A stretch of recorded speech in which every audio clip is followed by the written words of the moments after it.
Assalamualaikum warahmatullahi wabarakatuh.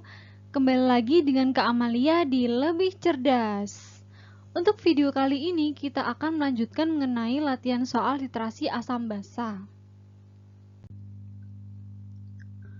Latihan soal nomor 36. Jika sebanyak 25 ml larutan HClO4 2 kali 10 pangkat minus 10 molar dicampur dengan 25 ml larutan HBRO 2 dikali 10 pangkat minus 11 M. Nilai pH campuran kedua larutan tersebut pada suhu 25 derajat Celcius adalah, dengan Ka-nya HBRO-nya sama dengan 2 dikali 10 pangkat minus 9. Kita mengetahui bahwa untuk HClO4 adalah asam kuat, sedangkan untuk HBRO adalah asam lemah. Maka hal yang pertama kita lakukan yaitu mencari konsentrasi H+ pada masing-masing larutannya. Nah, untuk konsentrasi H+ HClO4 adalah, karena dia asam kuat, maka konsentrasi HClO4 dikali dengan N, maka 2 dikali 10 pangkat minus 10 dikali dengan 1 sama dengan 2 kali 10 pangkat minus 10 molar. Nah, sedangkan untuk konsentrasi H+ HBRO yaitu akar dari Ka dikali molaritas HBRO, atau akar dari 2 kali 10 pangkat minus 9 dikali 2 dikali 10 pangkat minus 11. Maka hasilnya 2 dikali 10 pangkat minus 10 molar.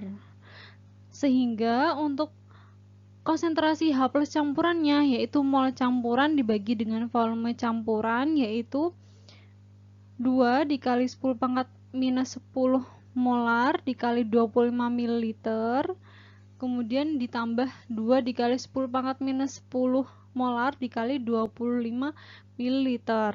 Hasilnya dibagi dengan 25 ml ditambah 25 ml ya, dari larutan HClO4 dan juga HBRO. Maka hasilnya adalah 2 dikali 10 pangkat minus 10 molar. Dari sini dapat kita tentukan pH-nya yaitu 10 minus log 2. Nah, jadi kita pilih jawaban yang paling mendekati yaitu pH-nya 10. Untuk latihan soal nomor 37, suatu campuran terbentuk dari 800 ml larutan H2SO4 dengan pH-nya yaitu 3. Dengan 200 ml larutan KOH, pH-nya 12. Pernyataan yang tepat mengenai campuran tersebut. Nah, kita buat bahwa H2SO4 itu kan asam kuat dan juga KOH-nya basa kuat. Nah, di sini kita cari konsentrasi dari masing-masing larutan, kemudian kita baru masukkan ke suatu persamaan reaksi. Nah, di sini yang pertama yaitu kita mencari molaritas H2SO4, yang mana karena dia berasal dari asam kuat, maka konsentrasi H+ sama dengan molaritas H2SO4 dikali N.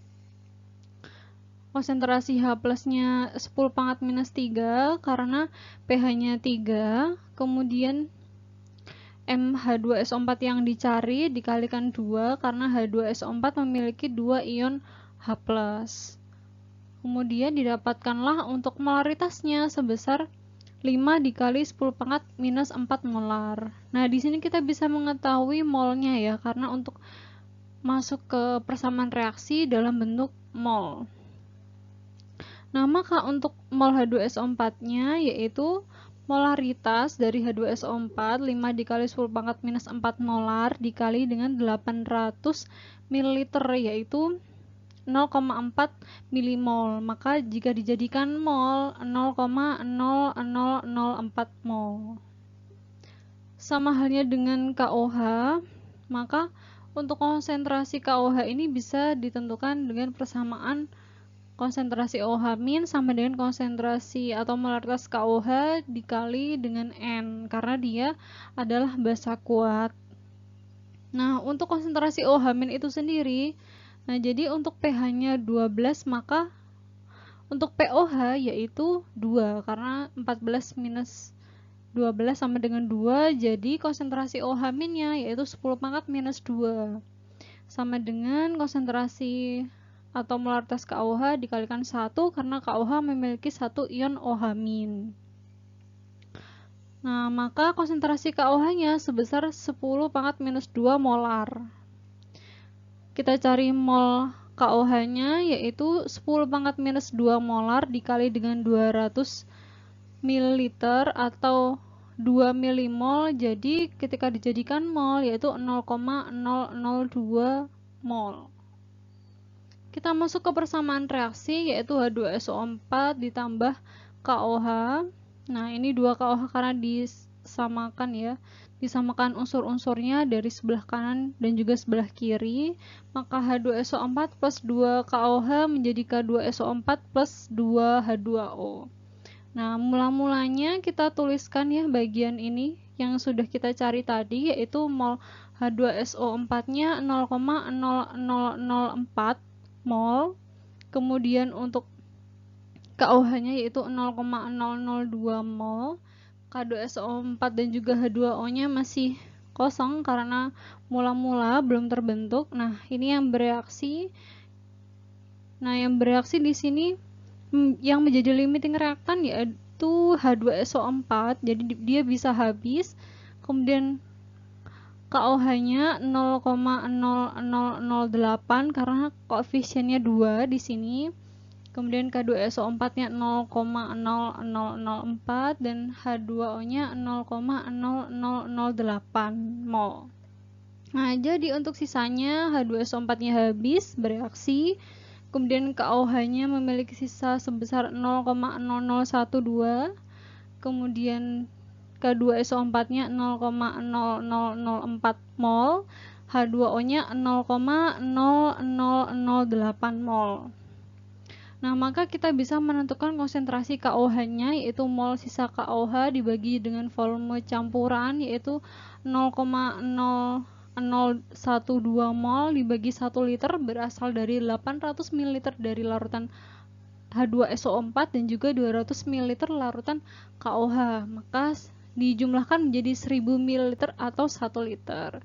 Sehingga molaritasnya yaitu 1,2 kali 10 pangkat minus 3. Nah, untuk konsentrasi OH-nya itu sendiri yaitu kan molaritas KOH dikalikan N atau 1,2 kali 10 pangkat minus 3 molar dikali 1, maka untuk POH-nya yaitu 3 minus log 1,2 dan pH-nya 14 minus 3 minus log 1,2 sama dengan 11 plus log 1,2. Seperti itu. Nah, maka di sini ketika campurannya bersifat netral itu salah karena di sini yang tersisa yaitu KOH bersifat basa. Jadi campurannya salah kalau bersifat netral, kemudian pH yang terbentuk adalah 11 plus log 12, ini salah karena seharusnya 11 plus log 1,2. Kemudian konsentrasi ion K+ dalam campurannya 2 kali 10 pangkat minus 3 molar, ini salah karena seharusnya konsentrasi ion K+ nya ini kan KOH itu kan sama dengan K+ plus OH-, maka seharusnya untuk konsentrasi ion K+ sebesar 1,2 kali 10 pangkat minus 3 molar. Jadi ini salah. Kemudian campuran merupakan larutan penyangga asam. Nah, ini juga salah karena di sini campurannya bersifat basa. Karena yang tersisa itu KOH. KOH merupakan basa kuat. Kemudian campuran merupakan garam yang bersifat basa, ini benar. Ya, jadi jawabannya adalah yang E. Latihan soal 38. 1 CuCl2, 2 NaNO3, 3 Ca3PO4, 2. Yang keempat Al2 SO43. Nah, di sini senyawa yang dapat memerahkan kertas lakmus biru setelah dilarutkan ke dalam air ditunjukkan oleh angka. Jadi ketika diberikan suatu senyawa pada kertas lakmus biru yang bisa memerahkan, itu adalah senyawa yang bersifat asam. Nah, kita selidiki satu persatu. Untuk CuCl adalah garam bersifat asam yang tersusun atas pembawa asam kuat yaitu Cl, kemudian komponen pembawa basa lemahnya Cu. Sedangkan untuk NaNO3 yaitu garam netral dari hasil reaksi asam kuat HNO3 dan basa kuat NaOH. Kemudian untuk Ca3PO42 yaitu garam bersifat basa dari asam lemah H3PO4 dan basa kuat CaOH2. Yang terakhir yaitu Al2SO43 yaitu berupa garam bersifat asam yang terbentuk dari asam kuat H2SO4.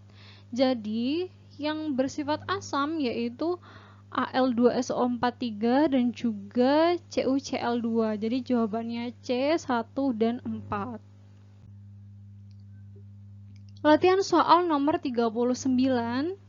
Jika diketahui tetapan ionisasi asam nitrit sama dengan 4,5 kali 10 pangkat minus 4 dan nilai pH larutan KNO2 adalah 9 minus log 3, jumlah mol ion K+ dalam 200 ml larutan KNO2 adalah. Nah, di sini kita mengetahui bahwa rumusannya yaitu konsentrasi OH- sama dengan akar dari Kw per Ka dikali molaritas KNO2. Nah, di sini untuk pH-nya dari KNO2 yaitu kan 9 minus log 3, maka untuk pOH-nya sebesar 5 plus log 3 atau konsentrasinya yaitu 1/3 dikali 10 pangkat minus 5. Akar Kw-nya itu 10 pangkat minus 14 per Ka-nya 4,5 kali 10 pangkat minus 4 dikali dengan molaritas KNO2-nya. Nah, ini yang kita cari nanti untuk menentukan jumlah mol. Nah, maka didapatkanlah untuk molaritas dari KNO2 yaitu 0,5 molar. Jadi untuk molnya yaitu molaritas dikalikan dengan volume yaitu 0,5 molar kali 0,2 liter karena 200 ml berarti 0,2 liter sama dengan 0,1 mol. Jadi jawabannya yang A. Latihan soal nomor 40. Senyawa alkil amina C2H5NH3Cl sering digunakan sebagai bahan pembuatan obat seperti metformin, tramadol, dan amlodipin. Nah, nilai pH dari 100 ml larutan garam dari alkil amina tersebut 0,5 molar sebesar dengan Kb-nya yaitu 5,6 kali 10 pangkat minus 4. Nah, maka untuk mencari pH-nya yaitu karena di sini diketahui Kb, maka konsentrasi H+ sama dengan akar dari Kw per Kb dikali molaritas alkil amina. Kita masukkan nilainya, Kw-nya 10 pangkat minus 14, Kb-nya 5,6 kali 10 pangkat minus 4 dikali 0,5 karena di sini diberikan konsentrasinya dari C2H5NH3Cl itu sebesar 0,5 molar, maka hasilnya konsentrasi H+ sebesar 3 dikali 10 pangkat minus 6 molar. Jadi didapatkanlah untuk pH-nya yaitu sebesar 6 minus log 3.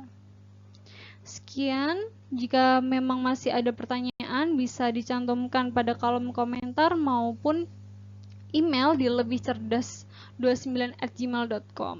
Terima kasih, semangat belajar untuk kalian semua. Wassalamualaikum warahmatullahi wabarakatuh.